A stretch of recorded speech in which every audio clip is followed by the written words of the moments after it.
Salut à tous, je suis Eddy Creuset, coach d'acteur depuis 2015, pour ceux qui ne me connaissent pas encore. Et ce nouveau format m'a été soufflé par un pote pour analyser des scènes de jeux d'acting, jeux face caméra. Dans un premier temps, des films et des séries professionnelles avec des acteurs professionnels. Et un second temps, pourquoi pas des courts-métrages aussi d'acteurs, d'actrices amateurs.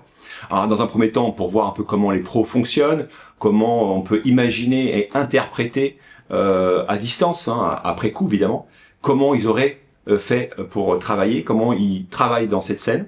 Et puis pour les amateurs, plutôt dire comment on pourrait améliorer, qu'est-ce qui est bien, qu'est-ce qui est améliorable dans cette scène. Alors bien sûr, c'était un format très subjectif, mais basé quand même sur de la technique, j'invente rien. Mais évidemment, c'est interprétation. Vous pourrez ne pas être d'accord avec moi, mais voilà, c'est une analyse. Alors aujourd'hui, je vais commencer par analyser une scène du film Photo de famille de Cécilia Rouault avec Jean-Pierre Bacry dans la scène et sa partenaire Claudette Walker. Alors je suis pas dans la tête de Jean-Pierre Bacry, donc je vais pas imaginer comment lui il a travaillé. Je vais simplement proposer différentes pistes de travail dans cette scène, comment éventuellement vous pourrez reproduire ce genre de travail par rapport à mon point de vue. Et tout d'abord, on la regarde entièrement. On y va. N'ayant pas eu les droits et étant bloqué par YouTube, je ne peux pas vous diffuser l'entièreté de la scène. Je vous mets un lien juste en dessous pour aller la voir. C'est un lien Instagram, je ne l'ai pas trouvé ailleurs. Alors tout d'abord, il y a la première étape, l'étape de chargement avant le clap, donc avant le action, avant que vous jouiez, avant que Jean-Pierre Bacry commence à faire couler l'eau dans son verre. Il y a tout un travail en amont de chargement de l'acteur, qui est de l'ordre du classique. Hein. Le sportif s'échauffe, il échauffe ses articulations avant d'aller faire la compétition, quoi. Mon analyse, c'est qu'il va dans une chambre d'hôpital, et n'importe qui, quand on va dans une chambre c'est facile de s'imaginer qu'on est mal à l'aise. C'est pas agréable d'aller dans une chambre d'hôpital. C'est pas super fun, quoi. Donc, en plus, on rajoute de ça que c'est sa mère. Donc, on peut imaginer notre mère mourante. C'est pas agréable. Bref, l'environnement, la personne qui est malade, donc c'est quelque chose qui met dans un état déjà de crispation, de tension, de stress. Voilà, appelez ça comme vous voulez. Donc déjà, vous avez cet état-là, ce que j'appelle l'état d'âme d'avant de tournage, donc une émotion qui est une émotion de j'ai pas envie d'être là, je suis triste parce qu'elle est malade, j'ai peur qu'elle meure, etc., etc. Plein de choses comme ça qui arrivent. Et là, ben, on fait quand même bonne figure. On parle du beau temps parce qu'on va imaginer aussi un tout petit peu une conversation avant ce moment qui a été capté, parce qu'il y a le moment de la scène écrite, mais il y a le moment de la vie qu'on peut s'imaginer avant. Donc on peut s'imaginer que il ait parlé du beau temps, il a parlé de météo par exemple avec sa mère avant d'aborder le sujet qui concerne notre scène. Vous voyez, donc il y a tout une préparation à la scène, et je rajouterai le personnage qui est un personnage mûr, joué par Jean-Pierre Bacry, soixantaine d'années. Il se retrouve dans un état de petit enfant. L'enfant de 10 ans, comme ça, 5 ans, comme vous voulez, 10 ans, face à sa mère. Donc si vous arrivez dans un état de stress, chambre d'hôpital, stress, peur, mal à l'aise, tristesse, plus le fait que vous êtes un petit enfant face à sa mère, vous avez une faiblesse. Vous avez commencé à vous affaiblir. Parce que vous avez vu, dans cette scène, il se met à pleurer. Donc pour pleurer, il faut s'affaiblir. Il faut chercher donc une sensibilité en soi, et pour ça, il faut affaiblir le personnage. Donc ça commence par la préparation de la scène. Ensuite, la scène commence. Je suis pas très bon en famille. En père, en fils. Je suis pas très fort. Voilà, il commence déjà à se rabaisser. Il s'autocritique. Il est seul dans son verre d'eau. Il regarde pas sa mère, il est dans sa bulle. Il est en train donc de se souvenir de son passif de père de famille. Donc il continue, ou il commence, là maintenant oralement, à se fragiliser. On continue. Je le vois bien avec les enfants. J'ai un peu merdé quand même. T'aurais dû me le dire. Hein. Hop, là, il se retourne à sa mère, il continue à dire qu'il a merdé, il s'est enfoncé, hein, il finit donc de se rabaisser, et là, il fait un reproche à sa mère. Paf, il y a une rupture en disant, bah, t'aurais pu me le dire, quoi, avec un côté très, voilà, sympa quand même, hein, aimable. Il l'engueule pas, mais il lui fait un reproche. Et en gros, là, il aborde la relation passée avec sa mère. Ça y est, il y a un contact, et vous avez vu que physiquement, hein, ça s'appelle le blocking aussi de l'acteur. Il y a le blocking, c'est donc la position du corps par rapport à la mise en scène de la caméra. Et donc, tac, il y a un regard. Il y a un lien de regard avec sa mère. Donc, il est dans un reproche, et il attaque, donc il aborde le sujet de leur relation à tous les deux, qui va être le cœur, hein, on l'a vu la scène, qui va être le cœur de la scène, dont il va revenir après. On continue. C'était bien ce que tu faisais, toi.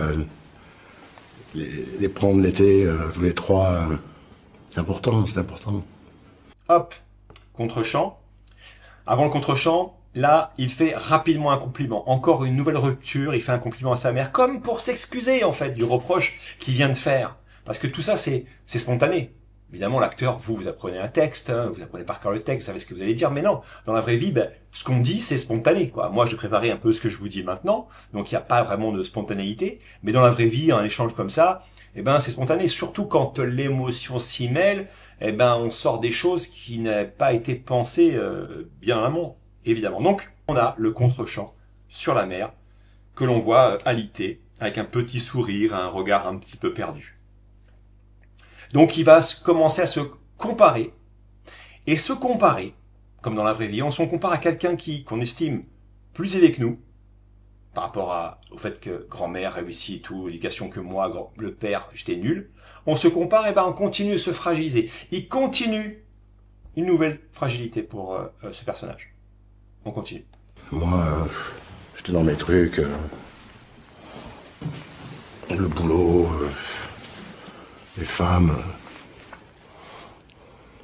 Donc là, il continue à se déprécier, il fait une sorte de bilan de sa vie, de ses relations amoureuses ratées, on imagine. Son boulot, où il était toujours parti, et donc il s'est pas occupé de ses enfants. Donc ce regret qu'il met en place, qui nous dit, avec une rupture du regard, vous voyez qu'il ne regarde absolument plus sa mère, il regarde sur le côté, il regarde vers le sol, voilà, il fait une rupture regard, où donc il montre par le corps aussi qu'il est dans une rupture d'avélissement, hein, encore une fois, le poids sur les épaules, et il est donc dans les regrets. Ça passe vite. Et un matin, on se réveille, on est vieux, et on ne sait plus comment faire. Voilà. Et on a la première rupture d'émotion, où on a, dans la phrase, ça passe vite, tac, qui va aller déclencher les sanglots dans la gorge. Ça arrive maintenant. Ça arrive maintenant, grâce à la préparation qu'on vient juste d'analyser ensemble. Tout ça n'aurait pas été possible sans ce préalable, et ces 45 secondes pour arriver à ce première rupture émotionnelle, à ce premier pic émotionnel, cette première montée en fait d'émotion, pour arriver au climax que vous avez vu juste avant. Et avec le c'est passe vite, et là, c'est sur sa propre vieillesse à lui, parce qu'il a vu la vieillesse, il voit la vieillesse de sa mère, la fin de vie de sa mère, la maladie Alzheimer de sa mère, donc en effet, donc la décrépitude, je sais pas comment on pourrait dire, la fragilité, oui, de sa propre mère. Donc il renvoie à ça, en parallèle, sa propre vieillesse à lui, que d'un seul coup il se réveille un matin et paf, il est vieux, lui aussi, que lui aussi, il peut tomber malade, que lui aussi peut mourir. Bam, on en rajoute, hein, il en rajoute une couche qui permet de déclencher ce sanglot. Vous voyez, tout ça n'est pas anodin. On s'est jamais vraiment parlé, nous deux. C'est con.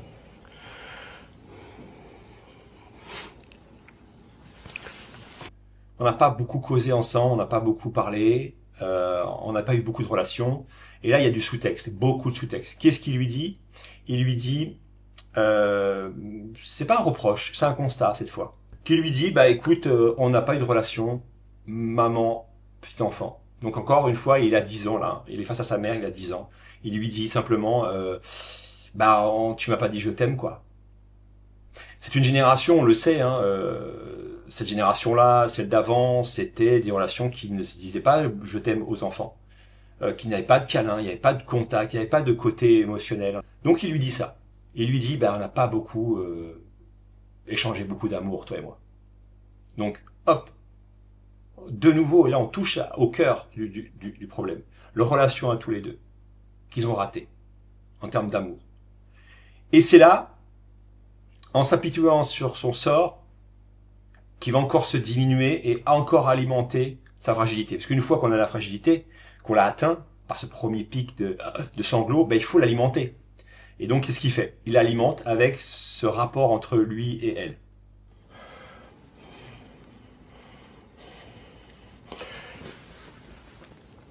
J'aimerais bien que tu me reconnaisses.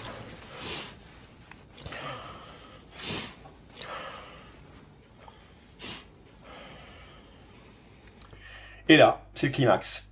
C'est le climax de tout ce qu'on a dit avant, de ce tout sous-texte des relations ensemble. Et quand il lui dit ça, j'aimerais bien que tu me reconnaisses. Donc on est à la fois retour au présent, parce que juste avant on est dans le passé, on n'a pas beaucoup parlé tous les deux, donc c'était avant quand. Là on est retour au présent. Donc retour au présent avec sa maladie, Alzheimer, elle le reconnaît pas. Donc au présent il lui dit j'aimerais bien que tu reconnaisses. Et le sous-texte là-dessous, ça veut dire j'aimerais bien que tu m'aimes. Que tu me dises que tu m'aimes. Dans l'espoir, c'est ça, il aimait un espoir qu'elle le reconnaisse. C'est pour lui un espoir dans sa façon de le reconnaître, de lui dire qu'elle l'aime. C'est ça qu'il recherche. Pour moi, pour mon analyse, il recherche que sa mère lui dise une dernière fois avant qu'elle meure. Vous voyez la pression? L'enjeu qu'il y a dans cette scène, il attend, il a espoir que sa mère, une dernière fois avant qu'elle meure, lui dise je t'aime. Voilà pourquoi Jean-Pierre Bacry ou une autre, ou vous, en tant qu'acteur-actrice, vous pouvez atteindre les sanglots. Que vous pouvez plus dire « Ah ouais, mais moi je pleure plus dans la vie, j'ai du mal à pleurer, c'est compliqué de pleurer ». Tout ça, c'est tout le travail en amont qu'on vient d'analyser qui permet d'arriver à ça. C'est pas grave. Alors voilà, le « c'est pas grave » à la fin est pour moi une phrase qui veut pour la rassurer. Qui dit pour la rassurer en disant « Maman, t'inquiète, maintenant je suis grand, voilà, retour à la réalité, je suis un adulte mûr, responsable, je peux faire avec, je peux gérer mes émotions. Tu peux mourir en paix, en gros, je te laisse tranquille, je fais avec. » Évidemment, faire avec, c'est facile à dire, mais est-ce qu'il va réussir à faire avec ça? C'est l'avenir qui nous le dira, peut-être le film nous le dit, je sais pas, je me rappelle plus. J'ai vu il y a longtemps. Conclusion sur cette analyse. Que, comme je vous disais, cette profondeur, tout le monde peut l'atteindre. Tout le monde peut y arriver. Il suffit de travailler en amont, travailler étape par étape, de décortiquer correctement votre scénario, votre scène, vos répliques, et de chercher absolument la profondeur, de creuser, de creuser, de creuser. Et très souvent, vous allez remarquer que c'est toujours des relations d'amour entre les personnages, des amours ratés, impossibles, ou au contraire très passionnelles et destructrices, bref, etc., etc. Donc vous pouvez atteindre tout ça sans problème grâce donc à l'imaginaire qu'on projette, grâce au sous-texte, au dialogue interne, et bien sûr votre partenaire. Là, je n'ai pas parlé de Claudette Walker qui est formidable dans cette scène et dans le film en général. Vous voyez qu'elle fait pas grand-chose. Il y a 2 champs sur elle, il y a 2 plans.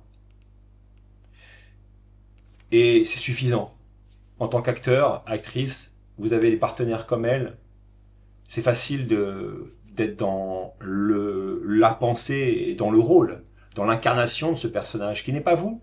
Ça se trouve, voilà, vos parents vont très bien. Et il suffit d'avoir un partenaire comme elle, un regard pareil, et ça y est, vous êtes plongé dans la situation. Vous êtes dans le réel de la fiction. C'est fou à dire, mais c'est vrai. Donc la force du travail avec le partenaire, il est assez intense. Voilà, j'espère que ce format vous a plu.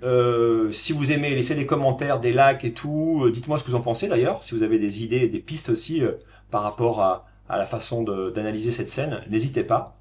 Mais pour les haters, je vous rappelle que c'est pas la peine de me tomber dessus. Hein, que je suis pas dans la tête de Bacry, j'ai pas inventé comment il a joué, sûrement pas. que c'est une analyse vraiment extérieure par rapport à mes appuis, à ma technique et à la façon dont je pense le jeu d'acteur. Et que si vous voulez d'autres vidéos de ce format, n'hésitez pas à le laisser en commentaire. S'il y a pas mal de réponses, je le ferai avec plaisir parce que c'est super intéressant. Allez, ciao!